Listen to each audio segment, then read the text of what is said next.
So basically you call me, right? I was referred to, Joe, by so-and-so. I have a conversation, 5 minutes. I have some pre-screening questions I always ask, right? That gives me an idea of what I can expect for the most part. I either text them a link or email it to them. Or if they're in front of a computer, I just tell them to Google, me or my company. And there's a pre-approval link there. And I tell them to, click on the link and just fill out the information as thorough as you can. Once you've completed it, I'll get a notification. I'll open it up. 75% of the time, there's things missing. So I call the client back, get those things filled in. At that point, talk a little bit about the whole scenario, what their potential goals are, and kind of where they stand as far as what they think and what they are expecting.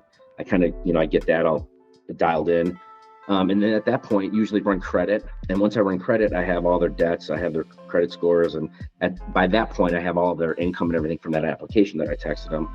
And once that's done and everything checks out, if they're a purchase transaction, I simply draft a pre-approval letter.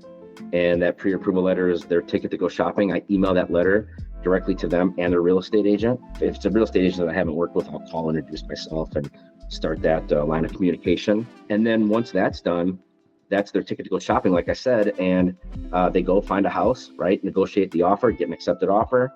The agent or them email me the accepted offer. Usually by this point, they've sent me all their income docs, right? Everything I need from that standpoint, because that's all in the link that I send them. So once the offer is accepted and I have all that information, it goes into my software. I submit everything to my whatever lender I'm using, right? I submit it to them, goes into underwriting, order the appraisal, order title. The underwriting process can take, a few days before I get an answer back. And then it's basically like putting together pieces of a puzzle, right?